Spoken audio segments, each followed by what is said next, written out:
Good evening, everyone, and welcome back to another Fireside Chat with Zany Mystic. I'm the Zany Mystic, and my name is Lance White, your host.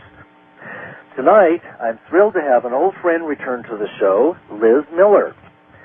Liz is a respected and well-known radio and nightclub DJ, Hatha yoga teacher, healing codes practitioner, sound and crystal healer, and esoteric counselor. Like most adult indigos, she has led an unconventional life, always a few years ahead of the mainstream, and forever thinking outside the square box. She is also a world traveler, mystic, and spiritual Pied Piper, besides being a very good friend of mine. So let's welcome her to the show right now. Hi, Liz. How are you? Hi, Lance. I'm very good. Thank you so much for the invitation to come on your show today. Well, it's been such a long time, and I miss you. Thank you. I miss you too. I'm sure we'll have lots of things to discuss. Yes, and you had brought up an interesting idea. You thought it might be fun to connect with the Otherware group and my group and friends and so on and so forth. So I would like for you to be able to open the show in a way that empowers us all. However you would like to do that. Thank you. I'd love to do that. So what I'd first like to do is welcome everybody who's listening and ask you to sit down or lie down somewhere comfortable.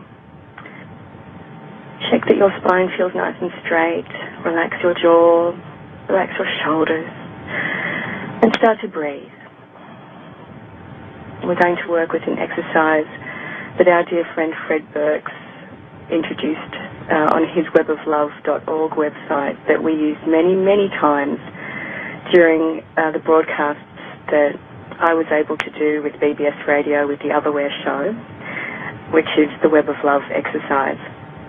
And we're going to breathe sacred love together to one another.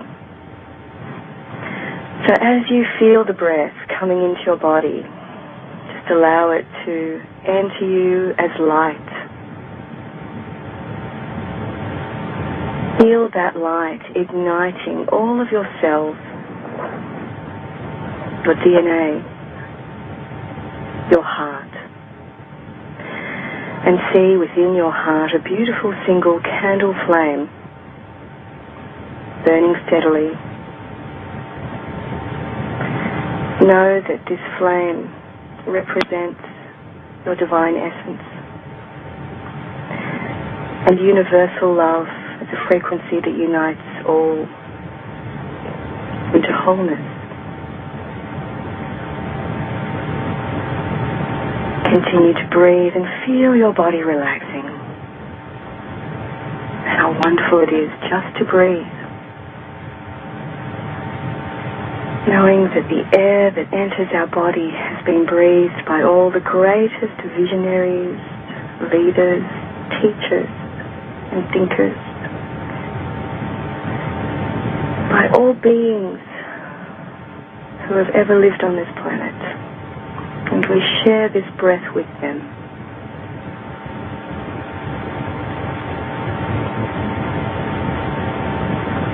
Now imagine all of us standing in a beautiful circle together. Each one of us with those beautiful flames at our hearts, like points of light within a greater light.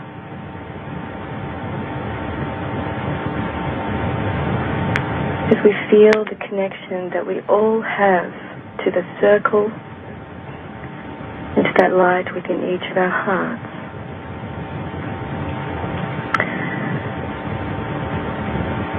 Let's breathe together.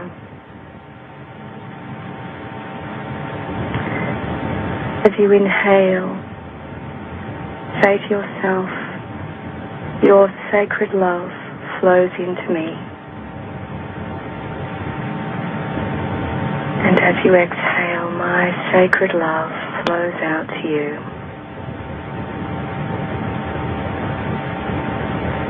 Your sacred love flows into me.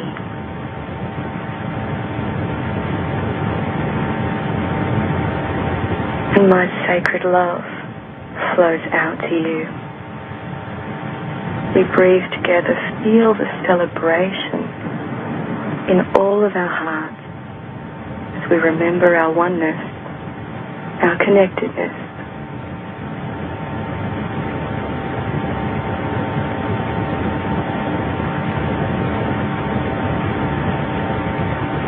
As we strengthen our group field, know that others who would like to align with this field, no matter where they are, can do so simply by choosing.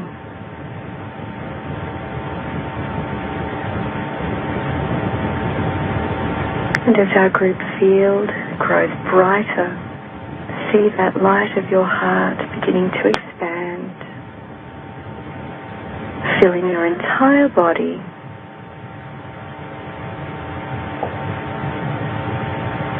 Filling our circle.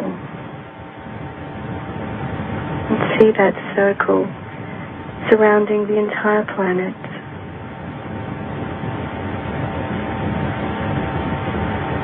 So that the entire planet is enlightened and uplifted by the frequencies we are sharing, with the light that emanates from each of our hearts, inspiring remembrance within ourselves and others of who we truly are.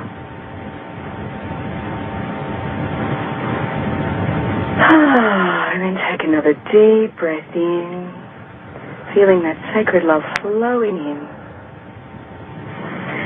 And then sigh the breath out. It's such a beautiful feeling. Zany, do you want to do that with me? Let's take a breath in.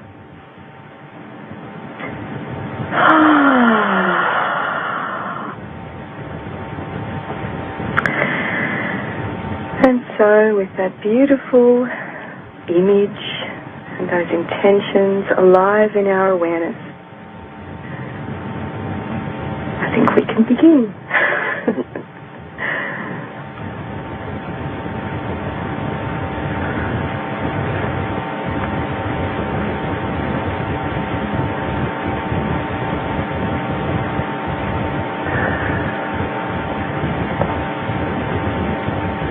Well, that was quite beautiful. Thank you so much. It was a beautiful, beautiful thing to do, and I was certainly holding all of the members of both of our Yahoo groups very much in my thoughts, as I want to actually dedicate this show to those beings in the Otherware Circle of Light and in the Awakening Cosmic Consciousness group, because, for many years now, since 2005, since the Otherware group began at least. Actually, yours did too at that time, didn't it? Mm-hmm. Yep. We've had the most beautiful support, love and encouragement and unconditional love from so many of those people who are in those groups that we are able to communicate with through those portals, which is a wonderful thing for both of us. And, oh, yeah. And in many, many ways, it's through that support and that love that I have been able to experience a profound journey of expansion, inspiration, and activation that has birthed many, many, many incredible things for myself and hopefully for the planet as I've done my service work. And I want to say a sincere and heartfelt thank you to each one of those people. And I would add my thank you to each one of those people as well. So, how have you been? Oh, busy, busy, busy.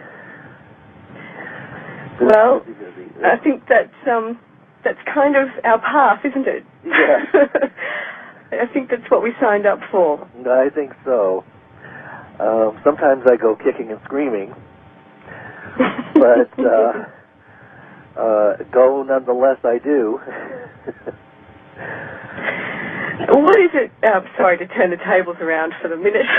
So I'm going to ask you a question. All right. What is it that keeps you going? Oh, good question. What is it that keeps me going? That is a really good question. I suppose it's kind of an unspoken curiosity about what's around the next bend. Mm-hmm. You know how when you're a kid traveling on a road and it's a beautiful country road and there's a curve in the road and it goes uphill and then it changes direction and there's trees on either side and you don't know where you are or where you're going, but every moment of it is beautiful.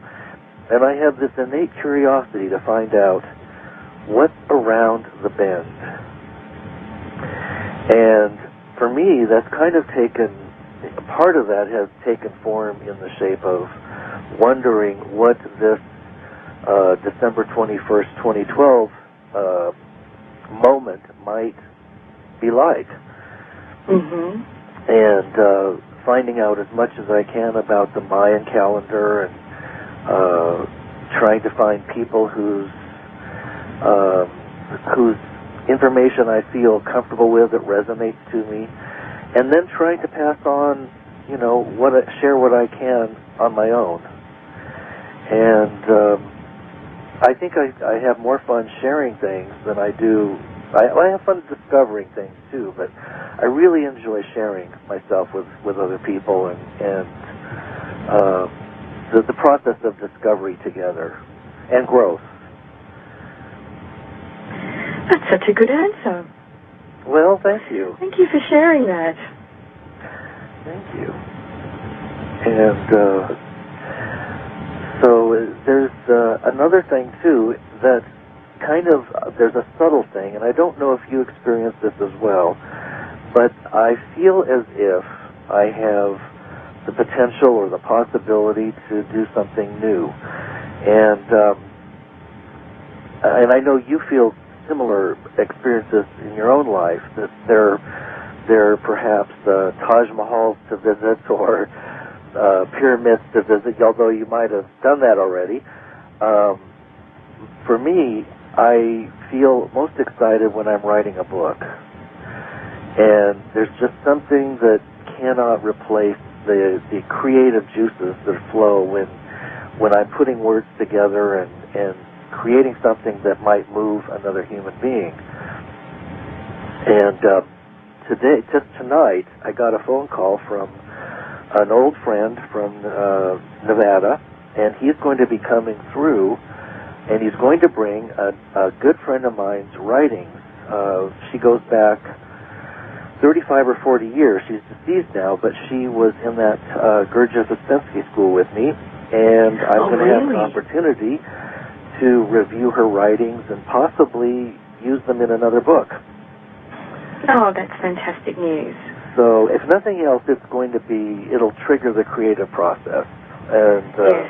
Well, your creative process is well and truly alive, and you're a fantastic writer, so I look forward to reading more of your writings. Oh, thanks. Well, now that you've asked me, let's ask you the same question. What keeps you going? I suppose it's the unquenchable thirst that I feel for truth. Yeah.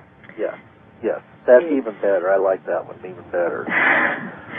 It feels as though I am here to be the ultimate seeker of truth. Yeah.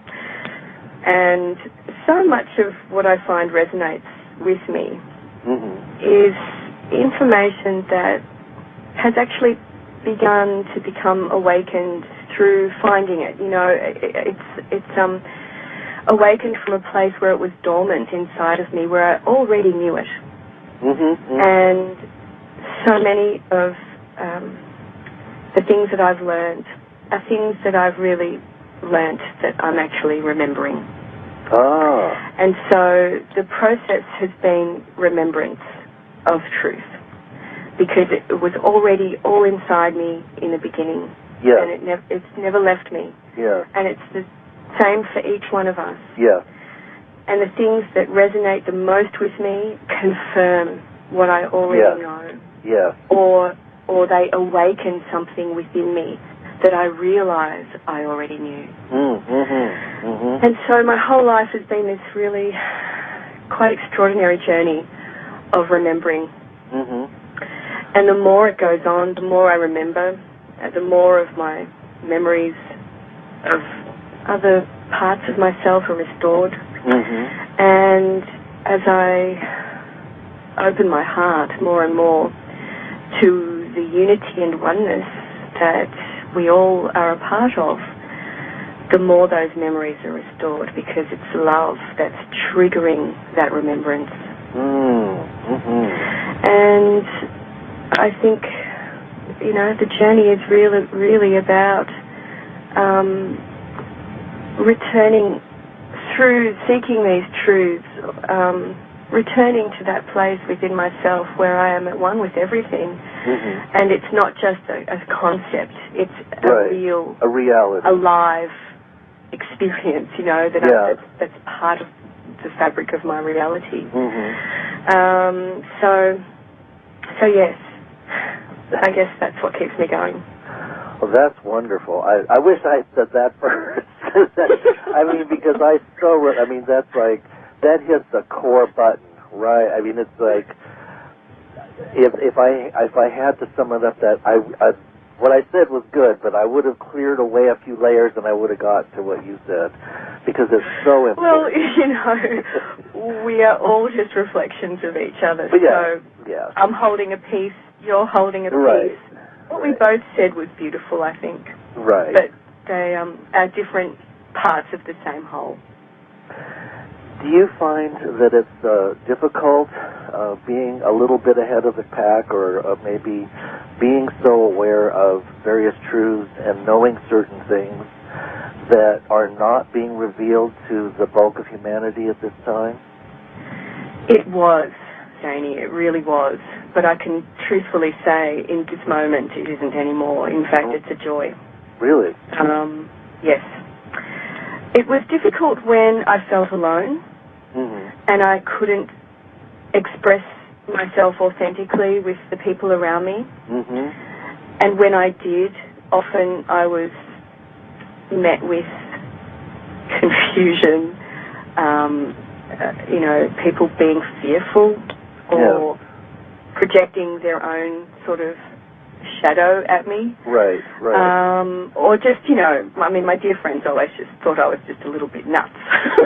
But they love you anyway. And they loved me for that, and that was okay.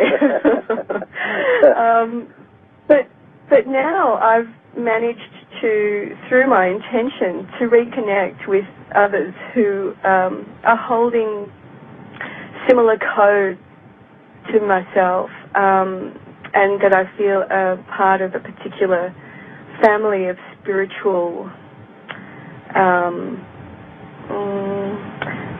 students, I guess you could say. We have, in so many instances, reconnected with one another, and even if it hasn't been in the physical, even if it's just been through an etheric connection where, for example, I see someone on the world stage who is going out with messages that inspire and uplift others who are, you know, which are messages that I deeply resonate with. I may not know that person, but I recognize that person as part of that family. And I have actually had the opportunity to participate in a group project with 16 other people, actually 15 other people, who went to Italy early last year, a group that was led by the wonderful and very inspirational quantum healer and galactic emissary Lisa Renee, where I was able to meet face-to-face many of those beings that I have shared many lifetimes with, who are part of a knowledge system that I am also connected to. And, you know, that was really the first time in my life where I was able to connect with such a large number of people. Wow. I just felt like were mirroring me completely, you know, in so many different ways. And and supporting the energy of who I was and am. And that feeling that I had and each one of us had in the group was so incredibly profound of, oh, thank God, there's somebody else like me out there. And we're all here to do something together in service to this planet, in service to this universe. Yeah. And since then, and that was a huge moment for me, and I think for everybody who was there, because we'd all led very solitary lives, and we'd just done it tough, you know, up until then. Since then, things have really opened up for me, and I've been able to meet with many, many other people who are part of that soul family, and that has been an incredibly enriching part of my experience over the last couple of years. It has transformed the way that I view myself. Instead of being that lone wolf, you know, I'm part of a team, and it's a great team to be part of. When we were all in Italy together, actually, someone was making a joke around the kitchen table and saying, geez, I feel like I'm on the Ascension Olympic team. And, you know, we all burst out laughing, but at a deep level, I think all of us felt what that meant to us. Wow. And that it was a team effort. And that's the sense of reunion that we had with each other, a sense of relief from lifetimes of holding on to these codes that did not fit in those other timelines. Right. You know, waiting for a time when they would. Right. Could finally be expressed, used, and I don't know, the weight of it could be finally taken off our shoulders. There was this collective exhale in the group because of that, which was wild. And since then, because of that collective exhale, I've been able to breathe again in a new way. Wow. And the new openings that have come about as a result have just been magnificent. Well, I can tell that you've shifted dramatically. I mean, I feel it. There's no question about that. Having been with you, you know, on our trip to Mount Shasta and so forth, I can tell that your energy. What a great trip that was. It's definitely shifted into a much higher gear. Yes, it has. Now, a much more loving and wonderful space. Yes, I am. And I'm very, very grateful to you and so many other people for supporting me in this journey. Those of us who are fortunate enough to have the privilege to experience this before many other people do are holding this energy within our fields for everybody else to align with. And it's a sacred task. It's quite profound. But it's the most magical, beautiful, wonderful, amazing thing that I've ever experienced. I think in terms of my conscious memories, at least. I'm so lucky. I feel so lucky and so honored. What were some of the things that you did in Italy? Well, I'll give everybody a little bit of background just in case you don't know much about Lisa Renee or the place where we went to. That would be wonderful. Yes. The place that we went to is called the Temples of Humankind, and it's located in a region of northwest Italy, just near the Swiss Alps, which is called Damen-Her. It's actually the Federazione di Damen-Her, which is the Federation of Damen-Her, and it's a spiritual community that was intentionally started in the early 70s, and it sprung out of a small number of people who were running a mystery school together in Italy. And they had a vision to create a place and a whole community where people who felt a resonance with the mystery school teachings could come and do their spiritual practices and live their lives in a very intentional way as part of a community where unity and oneness was one of the core sort of tenets of their practice and existence. So over the last 30 years or so, that very small community has become, I think, a few hundred people. I think, actually, it may even be a couple of thousand people by now. I should really get those numbers and find out what they are these days. But, you know, there's at least somewhere near the vicinity of 1,000 people who are participating in this community and living their lives in this way. Wow. So they have sustainable practices. The buildings have an incredible network of wiring that goes through them, which in a way mirrors the etheric nadis of our bodies. Oh. So that the current of spiritual energy can flow even through their dwellings. Wow. It's really quite stunning. And they have an organic farming system, and there are restaurants and cafes, and you know, many, many different businesses have sprung up who members of the community have built. So, you know, when you go into this field of energy when you're there, it's really quite profound. I noticed straight away that time seemed to slow down. And it's a palpable thing. And as you know, time is collapsing at the moment. Everything seems like it's being compressed so much. And we're squeezing in more than we've ever squeezed in before to shorter and shorter amounts of time. Yes, it does feel that way. So being at Dharm and Her was just like, oh, wow, this is so nice. Time feels like it used to. Yes. Where minutes would take a minute, real minute, you know?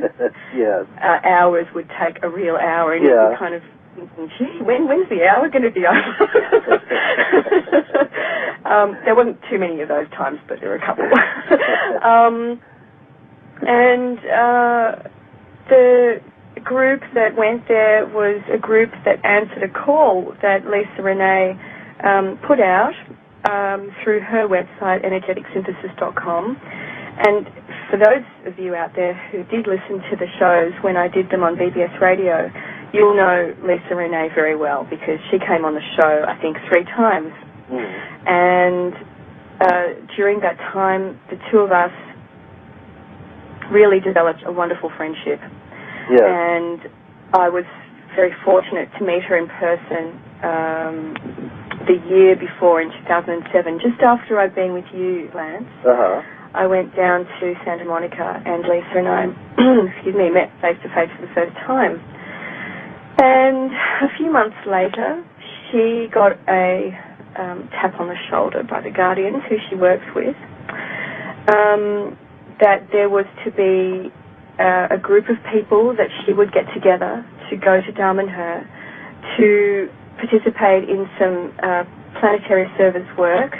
We had a spiritual mission, which was very involved, actually. A couple of the things that we were to do there, because Dharm and Her is located on a particular point on the Earth's grid that is connected to what are called synchronic lines, which are galactic highways of light, I guess you could call them, where spiritual information and current intersects with the Earth's body.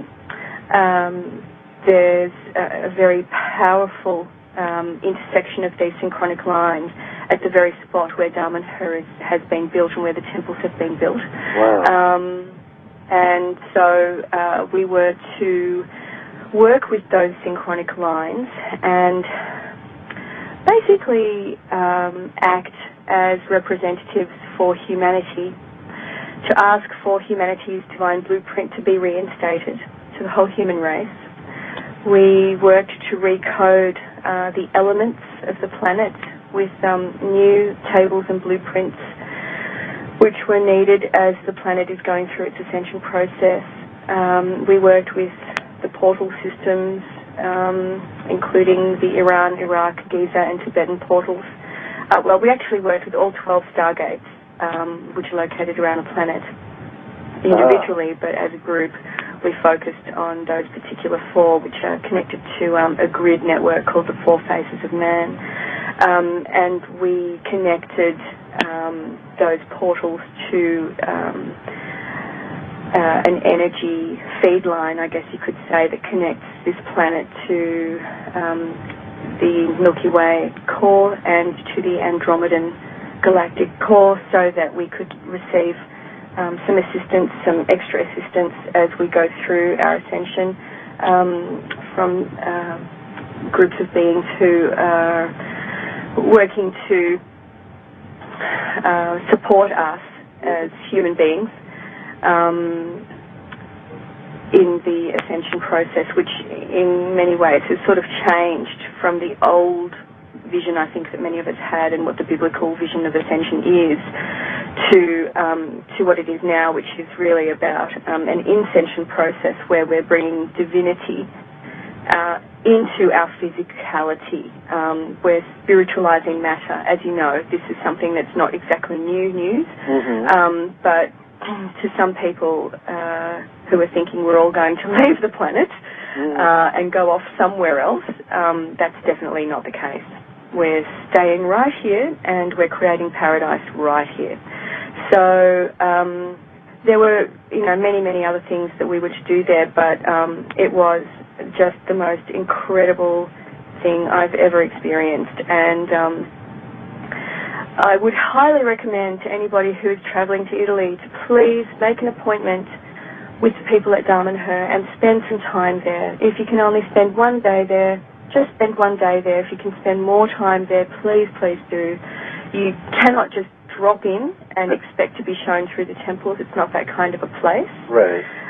It's a very sacred place, and with the work that our group did there as well, we've sort of left some codes there for people to pick up when they visit it, which will certainly help with their ascension process as well. So, I would look at the website. You can go to dharmaandher.org or .com, and you can have a look at some of the amazing pictures of the insides of the temples, which are, covered from top to bottom with hand-painted Egyptian hieroglyphs, ancient language of light symbols, Atlantean, Lemurian symbols and images, beautiful murals that people in the community have dedicated their time to paint. Wow. Even the mosaicing in the marble floors is exquisite. And my favorite temple is the Hall of Mirrors, which is where our group was very fortunate. We were granted access to sleep there for the night of the spring equinox last year, which was March 21st. And there's a beautiful glass dome in that ceiling, and there's 3 stories from the marble floor, which is a beautiful kind of cafe latte colour, to the top dome, which is made of 20,000 pieces of stained glass. Wow. And is the largest Tiffany glass dome in the world. My goodness. And that's 3 stories high. And this, by the way, which I haven't yet mentioned, is all inside a mountain. Wow. Wow. Now, how would you spell the website? Dharma and Her is DAMANHUR. That's R for Robert. Okay. Australian accent. Might deceive a few people there. So yes, please go and have a look at some of the incredible images of the temples. You'll be blown away. Amazing. I literally had walked in and was there for 5 minutes, the first temple that we were shown through. And by the way, this is a complex of temples.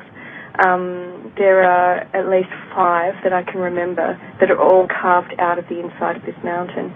And it takes a good day to go through and spend time in each one of these temple spaces. My goodness. And the first one that we were shown was the Hall of Earth. And the most beautiful thing happened in there. We were shown through by our Dharmanhurian guide, and this was the very lowest of the temples, and it represents the heart of the temples as well. And I think I'd been in there for 5 minutes, and I was so completely overwhelmed. I just burst into tears of joy. I was seriously not believing what I was seeing. I was so unbelievably grateful that the people who had dedicated their time and energy to creating that space had been alive in my lifetime. And I was able to go and see the fruits of their labours, and the triggering that I felt at a cellular level of I've been here before, I've seen this before, was so intense, because the whole place was inspired by memories that Alberto, who is one of the people who founded Dharmanhur, he remembered these temples from Atlantis. So he wanted to recreate them in our timeline. And I think I must have seen those exact same temples in Atlantis. Wow. And of course many of us are from Atlantis and Lemuria. We've all, I think, yes, had experiences in those timelines, yes. Amazing. Speaking of the planet's ascension, what's your sense of where we are today? Now, we came out of the Mayan 5th night, and we're in the 6th day, and there was a pretty dramatic shift from the one to the next. You know, we were living in the Dark Ages, and then instantly there was this shift into hope and openness. What's your sense of where we're headed now? I'm completely optimistic about everything. Good. I have absolutely no fear whatsoever about where we're heading. We are free, you know? Yeah. We're free. There's so much to look forward to. There are some, you know, changes that will be challenging, of course. Mm-hmm. But I just don't feel like any of those scenarios that, you know, we've probably all spent some time in our pasts investing in, that were concerned with devastation, Armageddon type scenarios. I just don't feel any resonance with that anymore. I feel as though we've gone a long way to clear that from the sort of collective human field. There's a lot more work to be done on that level. Yeah. But I totally feel that shift that you mentioned from the 5th night to the 6th day. It was huge, wasn't it? Yes. Yes. It's amazing. It's amazing. Yeah, really amazing. And the 5th night is dragging on. I mean, it's the repercussions and the reverberations and the waves of it are reverberating into the 6th day, but the 6th day has already taken off. It's like there was an earthquake going on, but people got on the plane, and those who are on the 6th day are watching the earthquake from in the plane. That's right. Yeah. So, and that will continue to fall out. I think the global financial collapse is probably inevitable. Well, it's just an external manifestation of the dismantling process that we've all been going through. I think all of us can relate to how 2008 was such a big year for, you know, recalibrating ourselves, shifting either physically by moving house or having to travel a lot, you know, shifting out of relationships that were not working anymore, careers. A lot of people shifted careers. We were really in this process of dismantling all of these sort of things that we were aligning our energies with and wanting to align our energies with and as well, dismantling the ego. There was such a huge dismantling of the ego last year. As so many people, unfortunately, went through experiences where they, had that feeling of loss, whether it was loss of a job or loss of a home, loss of a relationship.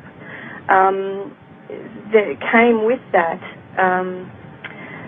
a dismantling of ego, and a lot of people who had identified with things that were external to them prior to losing them, I think were given the opportunity to look within for the first time in maybe a long time. Yeah. And say, well, who am I really? Yeah. Where do I want to place my energy? What is working for me and what isn't working for me? Yeah. That was a huge thing that a lot of people went through last year. And so, as a result, and happening simultaneously, there's this outer dismantling going on of all the things that weren't working, all the things that didn't have energy that could support them anymore, like the banking system. So the only things that are really going to have energy to support them now are those things that are aligned with unity, with living lives in a more conscious way, with remembering that we are stewards of this beautiful planet and we've got to take care of her. Those are the only things that are going to have energy supporting them now. Yeah. So, that had to happen. Yes. And it's a good thing. Yeah, but, in just the same way that we've had dismantlings going on, my God, there's been so much amazing birthing going on at the same time. And if you choose to see it, there's so much to be grateful for and to be optimistic about. And the things that are springing up from the new seeds that are being I don't know, how would you say, new seeds that are blossoming up everywhere, they're going to take us into our future, and it's a very exciting time to be on this planet. I was saying this actually to a dear friend, Michael White, who some of you may know is an author and spiritual guide who has written a book called The Promised Key. And I said to him, this is the most exciting time to be alive. And he said, yes, but that's what we said last time. Because we've all had many experiences here in many different timelines, many different dimensions of this Earth's evolution. And I think many of us have been together before, and we've said this before, this is the most exciting time to be alive. But it's just another one of those moments where right now, in this timeline, we are definitely having the most exciting time, if we choose to see it that way.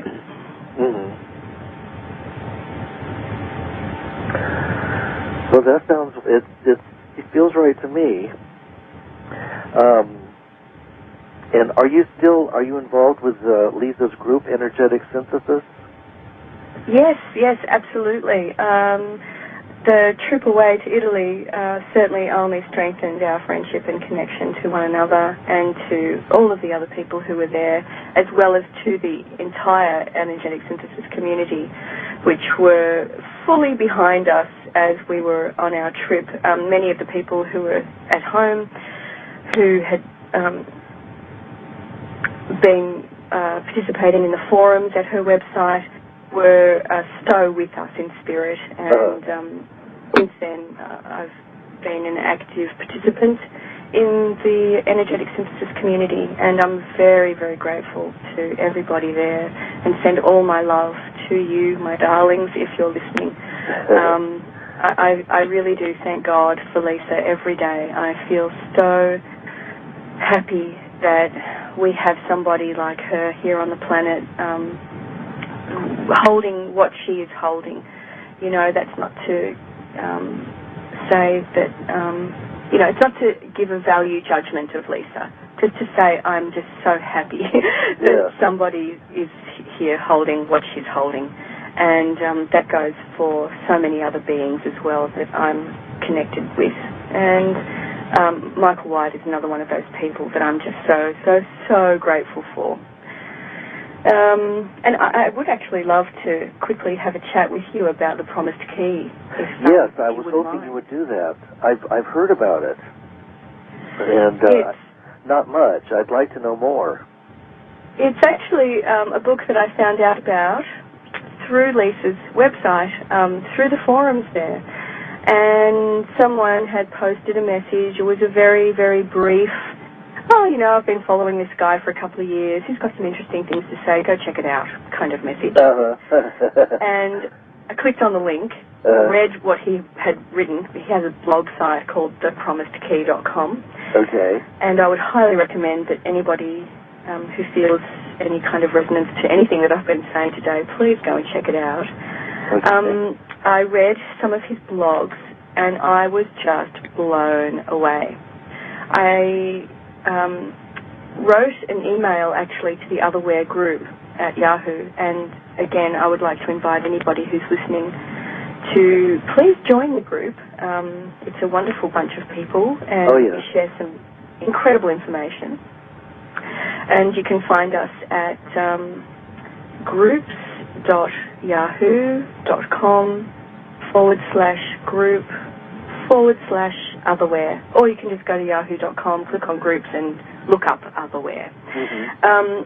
So getting back to my story, I shared with the Otherware group very early on, once I had read some of Michael's writings, how relieved I was that I had encountered somebody in a male body who was writing at the level that he was writing, who was doing it with such a beautiful clarity and integrity and with no ego. It was so refreshing to me because there is, in my experience, I haven't encountered very many people who are kind of on the world stage teaching this type of information, spreading these types of messages, who was doing it as a male without them in some way or other getting caught up in the power of it. Right. Wanting to have a harem. Or, some other kind of extra thing that was going on with them, Yes, I have noticed that. And there's there are many males who are here on the planet now who I believe are really holding that frequency of integrity, but not very many of them are on the world stage and going out to the public with these types of messages. Michael was really someone who I could see was doing it with a high level of integrity, and I was just like, oh, thank goodness, finally.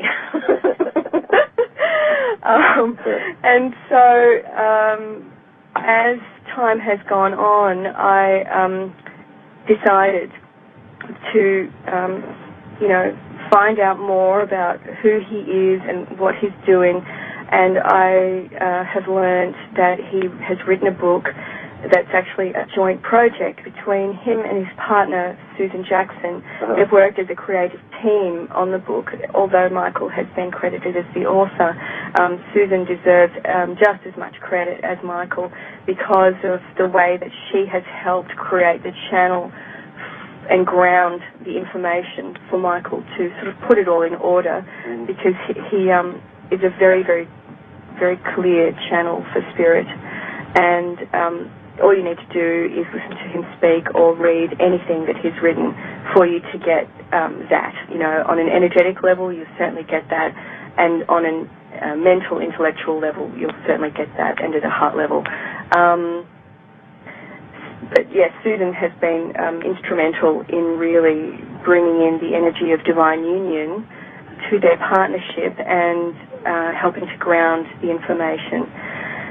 So I wrote to Michael instantly and said, I feel a deep calling to assist you I want to do anything I can to help you. I want to help you bring this book out into the world, and anything at all, please. Let me help you.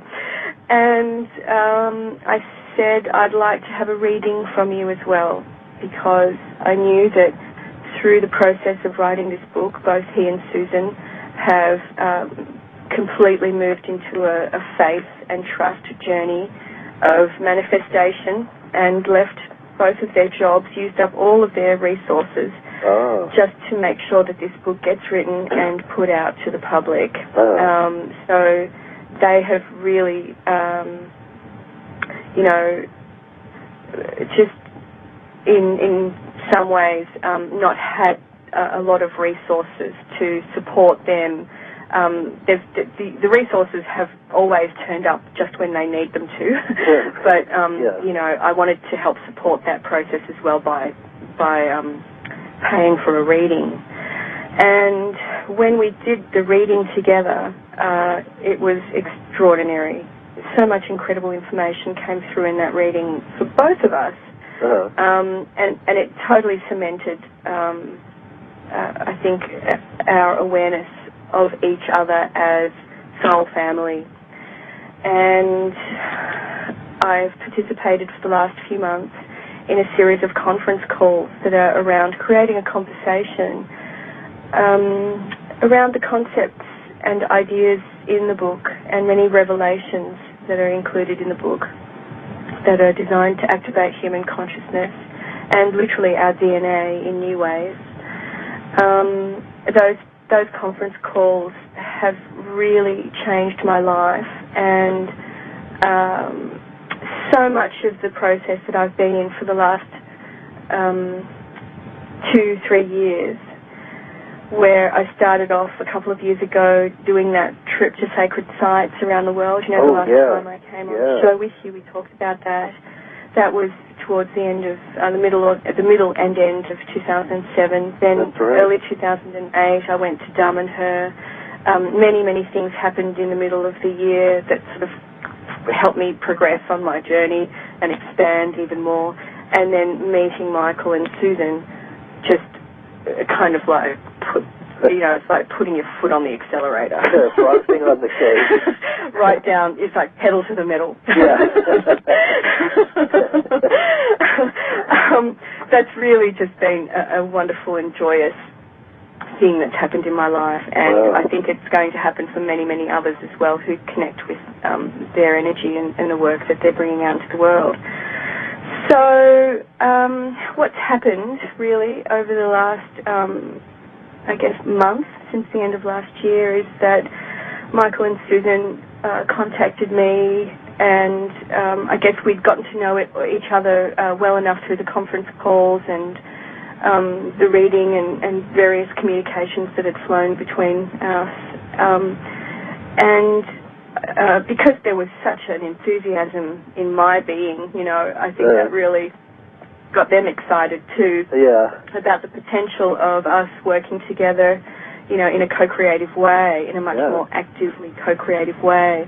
So I am now not just a member of the Key Council, I'm also officially a messenger of the Key. Wow. So I really strongly urge you and all of the listeners to check out this incredible book. It is a real gift to humanity, and it's come at a time when the information that's in this book will trigger us all, myself included, in so many wonderful, miraculous, and expansive ways.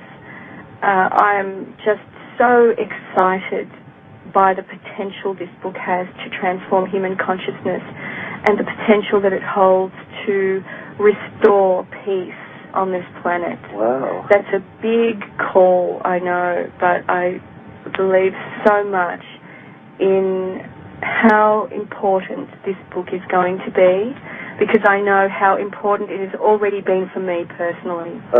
If it has touched me in this way, it's going to touch many others in the same way, and it's going to touch people in all places, in all spheres of life, you know, all religious persuasions, atheists, people who are into the sciences. It's going to touch everybody in ways that are unique to them. Well, I have as well as unique to all of us. Yeah, you really need to have it. And I'd like to actually let everybody know that, you know, we're all part of an activation sequence. The book has been guided in every step of the way, in the way that it was brought through, in the way that it's been announced to the world. It started off with a very small core group of people who are called the Key Council. There's around 30 of us who participated in the conference calls. Now Spirit has guided us to spread the word a little wider, but still to be discerning as to who we share it with, so that the activation sequence continues to expand in the most sort of harmonious way, I guess you could say, for everybody and everything. And those of us who are part of this activation sequence in the very early stages are holding the frequencies of the information in the book. We're kind of like a human container for the resonance field of the book to be seeded into human consciousness. So we're participating in something so special, and I'm just so looking forward to bearing witness to how this book goes out and touches people's lives. Well, now, it's really the web address for that again? Can you give us the web address? Yes, it is thepromisedkey.com. Well, that's easy enough. And it's not the official website as yet. That's the name for the official website. It's just about to go online. I think it may be going online tomorrow, because Michael and Susan have been very, very busy preparing all of the content for the website. At the moment, what you'll see are Michael's blog posts, which go back a couple of years, and you know, there's some just beautiful, beautiful things there to read, and the whole process and journey of his experience with the book is journaled there. So it's a great thing to go and visit. Well, Liz, you know, this hour has gone by so fast. You know, this is one of those moments when, you know, we put our pedal to the metal, and I know. We reached 100 miles an hour, and here it is. You know, our hour's up. Yes. Is there anything else that you'd like to share with our wonderful, loving audience before we sign out? There's just a couple of quick things. Okay. Firstly, I have some very exciting news that perhaps somebody out there who's listening may find useful, and that's why I'm sharing it. I've been very lucky and learning vibrational healing, and sound healing has been a part of my path over the last few years. In December, on the 26th, one of my clients who came to me with breast cancer was declared cancer-free. She came to me less than 3 months before that, and we just used energy medicine and some natural supplements, and we knocked it on the head. She had a 5% chance. Okay, lots of love to you, out of time. Zany. We're running over. Okay, bye-bye. We'll have you back. Okay, thanks. All right. Thanks a million, Liz. And thinkers, by all beings who have ever lived on this planet, and we share this breath with them.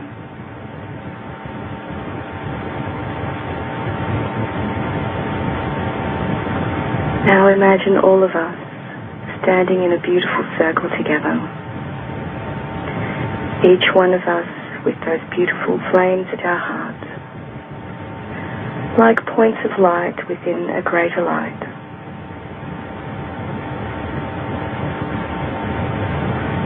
as we feel the connection that we all have to the circle and to that light within each of our hearts.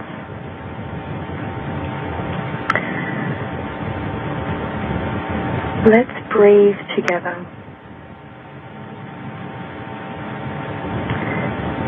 As you inhale, say to yourself, your sacred love flows into me. To one another. So as you feel the breath coming into your body, just allow it to enter you as light. Feel that light igniting all of your cells, your DNA, your heart.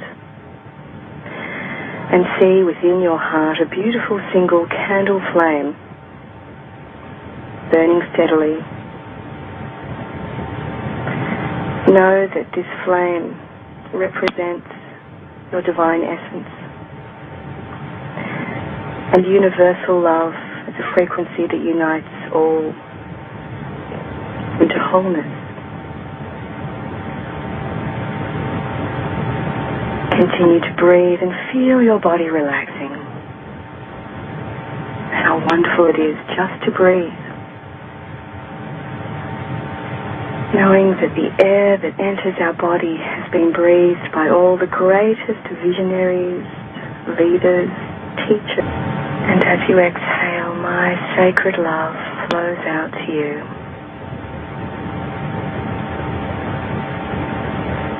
Your sacred love flows into me.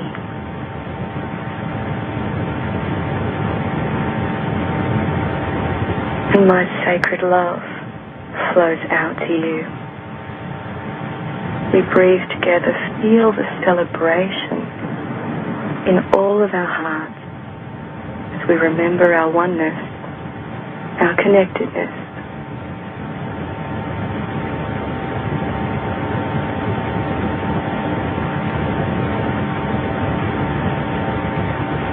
As we strengthen our group fields, know that others who would like to align with this field, no matter where they are, can do so simply by choosing.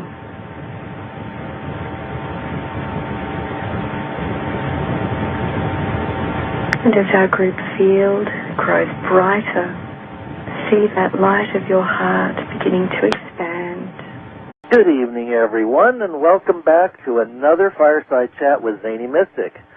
I'm the Zany Mystic, and my name is Lance White, your host. Tonight, I'm thrilled to have an old friend return to the show, Liz Millar.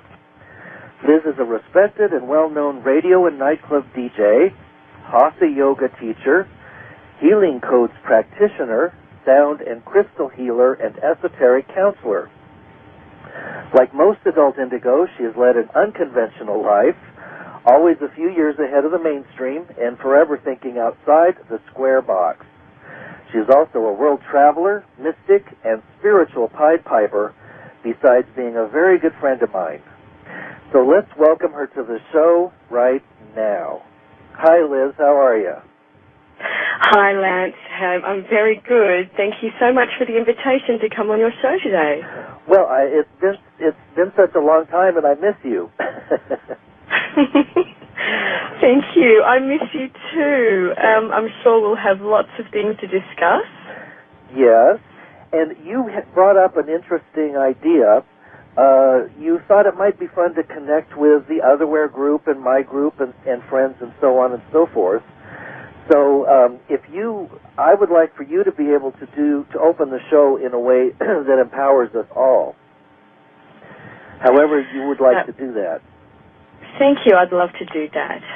So what I'd first like to do is welcome everybody who's listening and ask you to sit down or lie down somewhere comfortable. Check that your spine feels nice and straight. Relax your jaw, relax your shoulders, and start to breathe. We're going to work with an exercise that our dear friend Fred Burks introduced on his weboflove.org website that we use many, many times during the broadcasts that I was able to do with BBS Radio with the Otherwhere show, which is the Web of Love exercise. And we're going to breathe sacred love together.